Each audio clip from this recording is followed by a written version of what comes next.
welcome back to my channel. Yes, today is Thursday and we all know it's time for the critical drinker and his thoughts on the Acolyte. It's finally over, but let's start with greetings. Let's not get ahead of ourselves. Hello, my name is Daniel. I your host, your guy in the chair.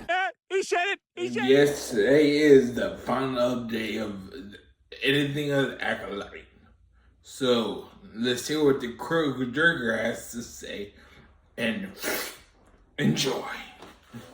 The absolute calamity that is the Acolyte week after week has been one of the most intellectually draining experiences of my entire career. It's like watching someone exhume the corpse of a beloved relative, bend it over a table and do the kind of things to it that would make Tatiana blush, and then having to describe the whole thing in excruciating detail for the entertainment of others. You can't keep getting away with it! Well, this is it. The final episode of this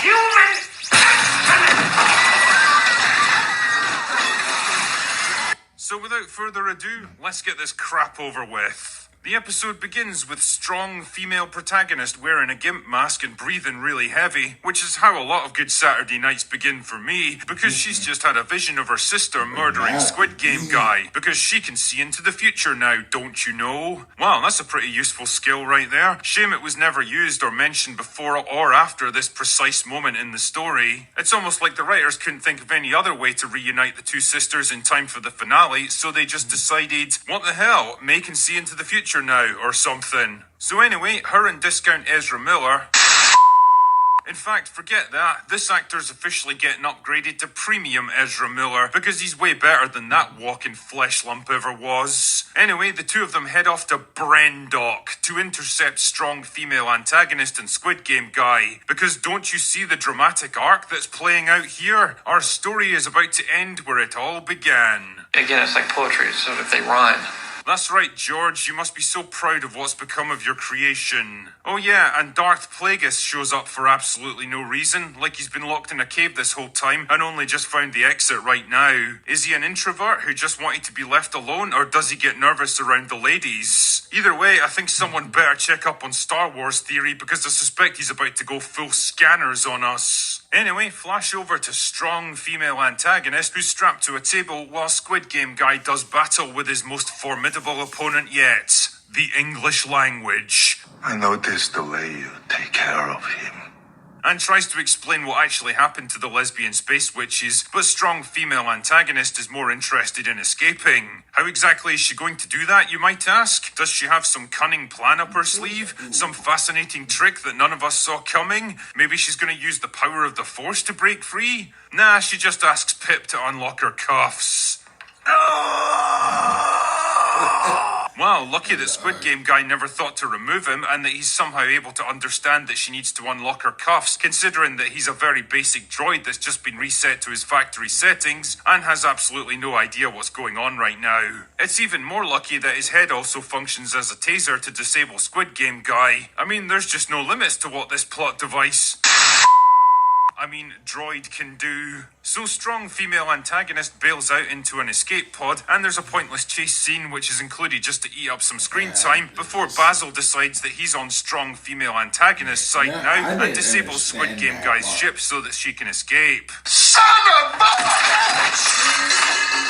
What the actual Christ mother and fuck is going on? Why are you on her side now, you little shithead gerbil-faced arsehole? And why the hell does Squid Game guy leave you aboard the ship when you've clearly proven yourself to be both a traitor and a saboteur? Fuck off, Basil. Oh yeah, and Squid Game guy turns his locator back on purely so that Soy Boy here can report to strong female character number 3. And honestly, I don't know which is more painful at this point. Squid Game guy wrestling with a language that he's clearly not fluent in, or watching this absolute talent vacuum trying to act. I mean, I've at least got more respect for Squid Game guy because he had to learn English specifically for this role, whereas Charisma Vacuum over here has theoretically been acting for decades. Either way, the Jedi are now on their way to Brendok so that the rest of the plot can happen. fuck it, don't think about it, let's just keep going so we can get this over with. So Premium Ezra Miller and strong female protagonist arrive at the Mountain Dam Fortress Village Monastery mining facility thing, and strong female protagonist decides that the only way to get in is to restore power to the elevator. How exactly do you expect to do that when the power generator literally blew itself to pieces and the whole facility burned to the ground 16 years ago? Oh, I guess it does work. Must have healed up or something. Isn't it amazing how technology in Star Wars can just do whatever the plot needs it to at any moment? Not to worry though, because Premium Ezra Miller just kind of teleports inside so that he can have a fight with Squid Game Guy because the script says so. But that doesn't really matter because it's time for the matchup we've all been waiting for. Forget Luke versus Vader, forget Obi-Wan versus Anakin, forget Rocky versus Drago. This is it, boys and girls. Strong female protagonist versus strong female antagonist. Light versus dark. Good versus evil. Man to man. Jesus Christ, man. I've seen some embarrassing spectacles in my time, most of them made by Disney, but this may go down as one of the single worst fight scenes in all of Star Wars. Watching Amandla Stenberg awkwardly stumble her way through this fight choreography, clumsy and flat-footed and stiff as a fucking board, makes Rosario Dawson look like Muhammad I'm Hard Bruce Lee. Squid Game Guy is literally twice her age and moves with more speed, grace and coordination than she could ever hope for. Anyway, whatever.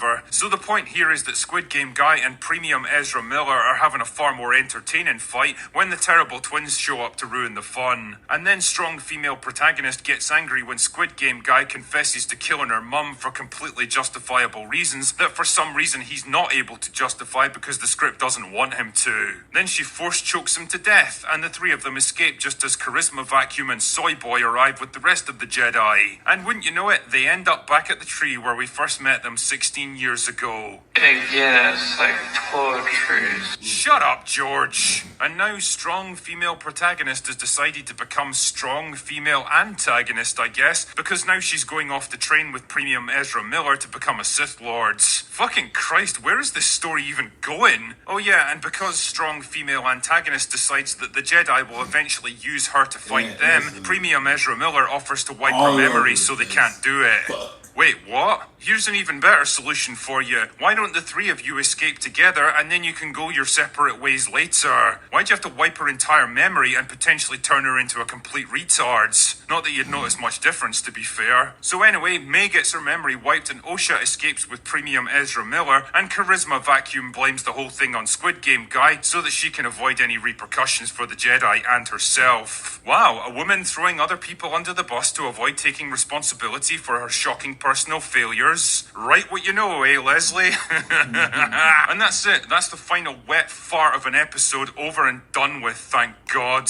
And now that it's all over, the thing I have to ask is, what the fuck was the point in any of this? What was this show even trying to accomplish? What was it trying to say to us as an audience? I honestly felt like I had no idea who the main character was even supposed to be, who the villains were, what anyone was trying to achieve, or whether I was supposed to empathize with them or despise them, because every single aspect of the writing is so god-awful and ass-backwards that there's no reason to care about any of it. Osha goes from being Smilo Ren's prisoner 1 minute to leading him directly to May the next, even though he's out to kill May and I don't even know what the fuck Osha plans to do with her. May runs away from Squid Game Guy even though she wanted to kill him in the previous episode and knows that he's gonna follow her anyway, so what does she expect to achieve there? And Squid Game Guy ran away from the Jedi in the last episode, but then activates a tracker to lead them straight to him in this one. Why? The finale for any show is supposed to bring together all the various character arcs, plot threads and mysteries to deliver a satisfying conclusion for all of it. But all we get here is a bunch of morally confused characters we don't particularly know or care about, with motivations that change from one scene to the next, all converging on the same place for unknown reasons. And setting aside all the retarded identity politics that are basically just par for the course now with Disney products, the moral framework of this show is completely and utterly fucked. Characters that are supposed to be unmasked as villains have done absolutely nothing to deserve it, while others commit the most despicable acts possible and then get completely forgiven in a matter of minutes because moral relativism. Morality does not function like that, you fucking spam sandwiches. You can't go around killing innocent people who are just doing their jobs and expect the audience to empathize with you later. Whatever you care to define storytelling as, The Acolyte is the exact opposite of it. Nobody who had even a hand in writing this should be allowed within a nautical mile of a writer's room for the rest of their natural lives. It's not just laughably bad from an acting, production and directing point of view, but when you really think about it, it's downright shocking that something like this was even commissioned in the first place. Any studio head with an ounce of common sense would have taken one look at this script and deposited it in the nearest landfill, but I guess things work very differently at Lucasfilm. Instead, this is what we got. A $180 million joke that's done nothing except further destroy an already crippled brand and unite the entire internet in absolute mockery and disgust. Just another shit Star Wars project to add to the ever-growing list, destined to be forgotten within days of it being over. And as far as I'm concerned, good riddance. See you in hell, Acolyte. Anyway, that's all I've got for today. Go away now. Hey guys, I hope y'all liked what he had to say. And did anyone else notice the bald green lady, Leslie Edlund's wife?